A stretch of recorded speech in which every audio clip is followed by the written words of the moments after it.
वंदना के वाद्य सुरे में, एक स्वरे मेरा मिलालू, समर्पण के शुभ कणों में।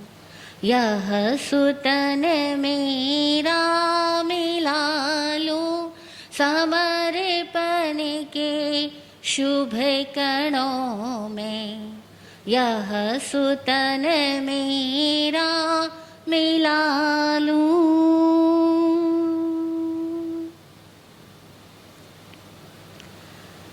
ज्ञानी भगवंतों को वंदन नमन, उपस्थित भव्य आत्माओं की भव्यता को प्रणाम।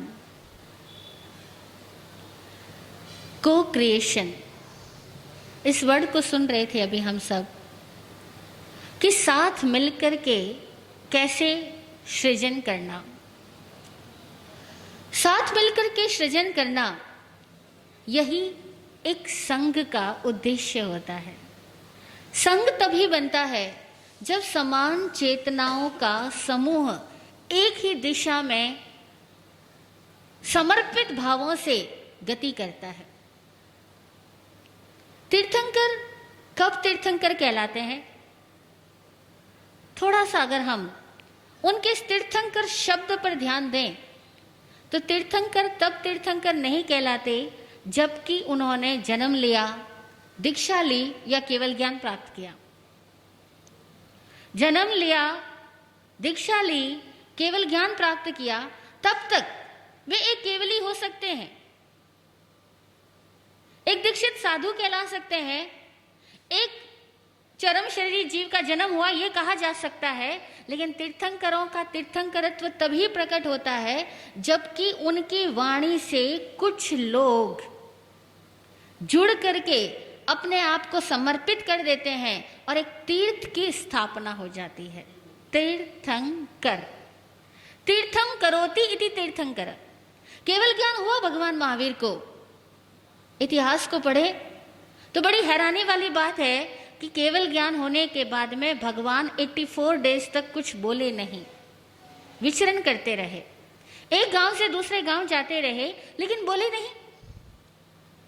देवताओं को, कुछ देवताओं को जिनको यह पता चल चुका था कि भगवान केवल ज्ञान को उपलब्ध हुए हैं लेकिन बोल नहीं रहे हैं, उन्होंने जाके पूछा आप बोल क्यों नहीं रहे? लेकिन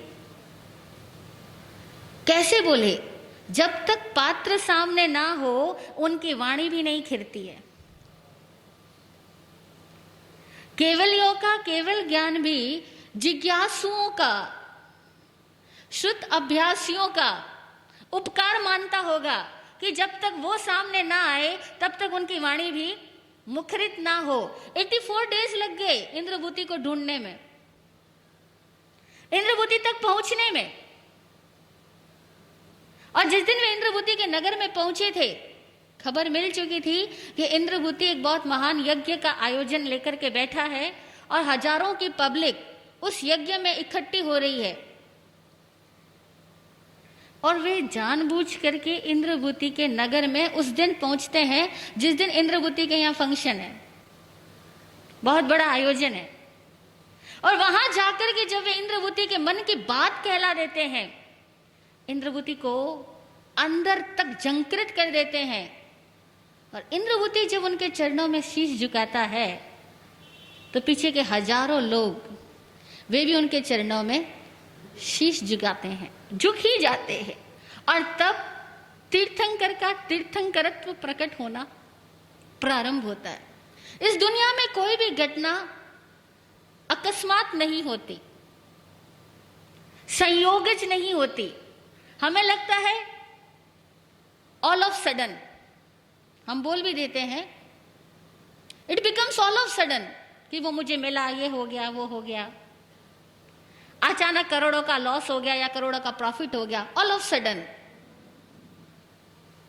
but there is nothing which called all of sudden. जिसको हम अचानक हुई बात कहते हैं, उसके पीछे भी एक लंबी श्रृंखला काम करती है।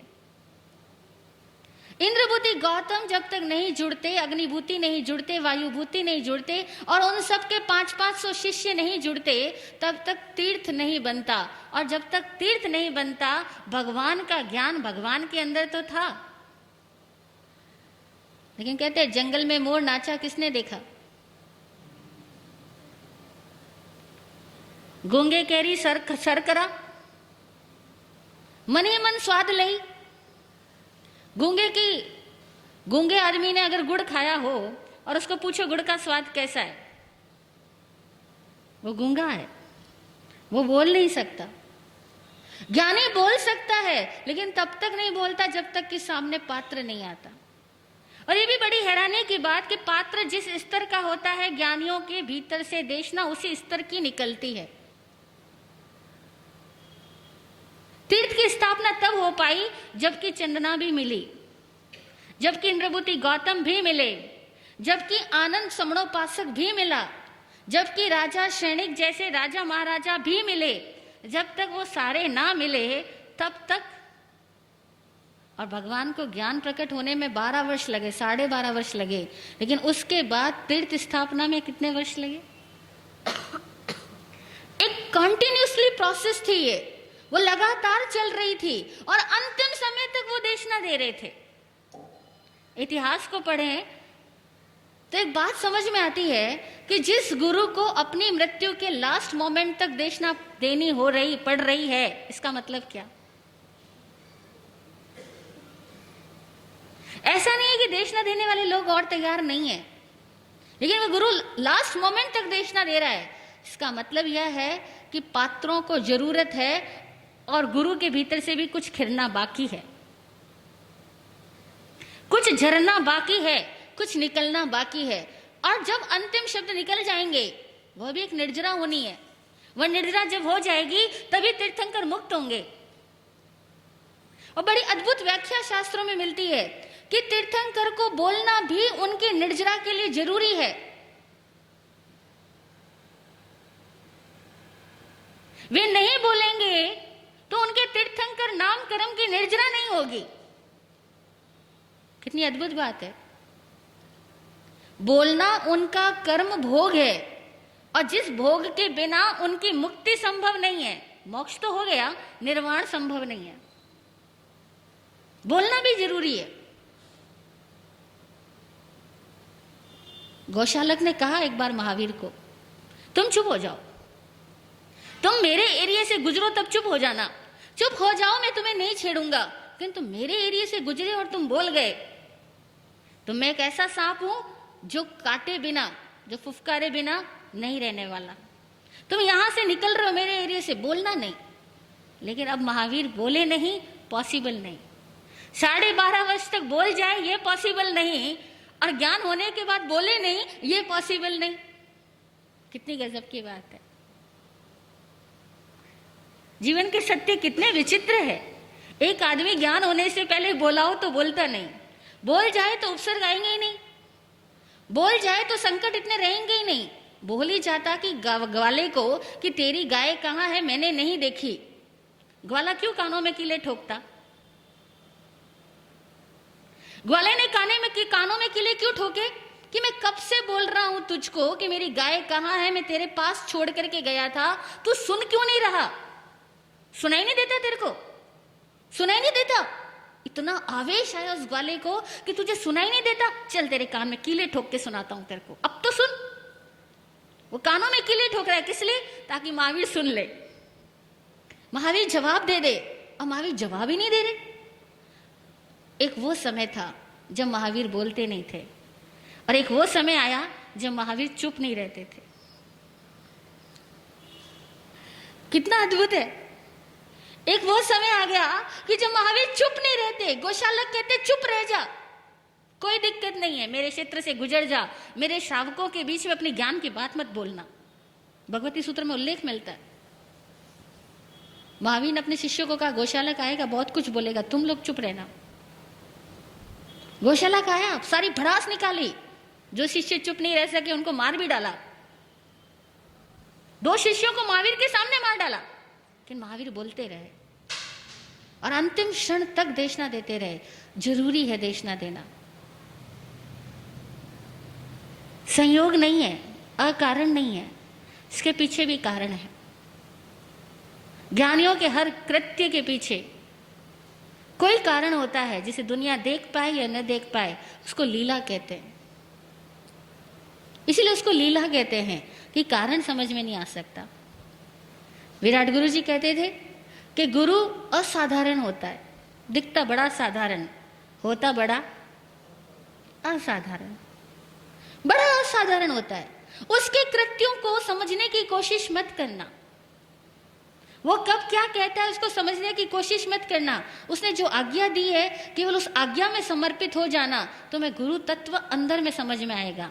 बुद्धि से समझ में आ जाए ऐसा गुरु होता ही नहीं।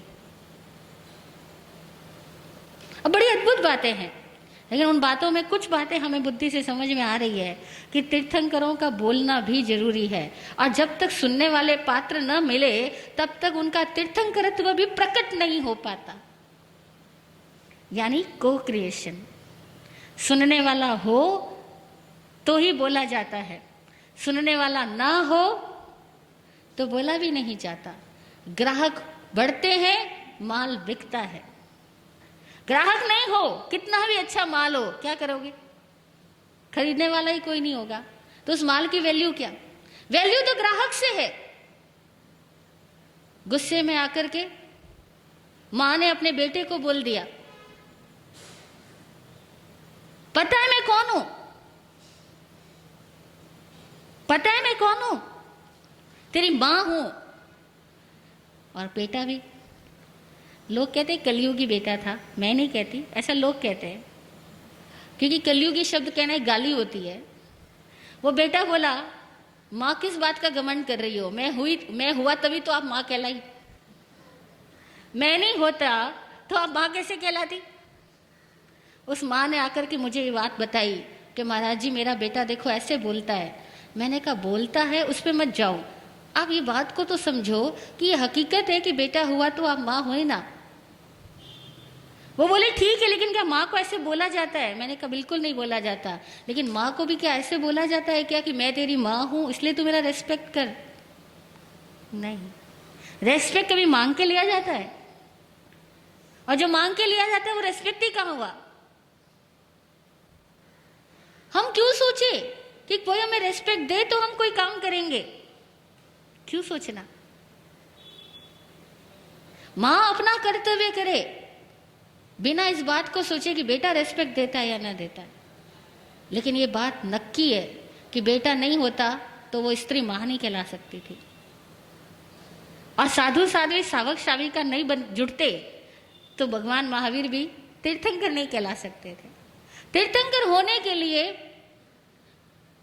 मास्टर होने के लिए डिसाइपल भी होना होता है। को क्रिएशन है, एवरीथिंग इज को क्रिएशन इन दिस वर्ल्ड। और हकीकत तो यह है यहां कोई सिंगल बीइंग तो है ही नहीं, हम सब भी इंटर भी है। हमारे अंदर पूरी सृष्टि है, पूरा ब्रह्मांड है, मिट्टी है, पानी है, अग्नि है, हवा है, वृक्ष है, सब कुछ इस शरीर में है। को क्रिएशन है ये बॉडी भी, तभी तो हम है इस दुनिया के अंदर। फिर भी हम घमंड कर लेते हैं, मैं हूं, मेरा शरीर है। ये मैं और मेरा ये हट जाए, एक ही भाव आए कि जो मुक्त हो रहे हैं उन मुक्त होती हुई आत्माओं को मेरा भी समर्पण। हजारों लोगों की वंदना उठ रही है, उन वंदनाओं में एक वंदना मेरी भी हो। बस, चाहे मैं एक अंश हूं, लेकिन उस अंश का भी अपनी अंशी में पूर्ण समर्पण हो जाए, पूरा योगदान हो जाए, एक समर्पण की घटना हमारे से घटित हो, इतनी ही भावना करके चले तो वो समर्पण की भावना ही हमें तीर्थंकरों के अतिशय को प्रकटाने में निमित्त बन जाएगी। और वो बन जाए तो हमारा यह भव सुधर गया। जय हो, जय हो, जय हो।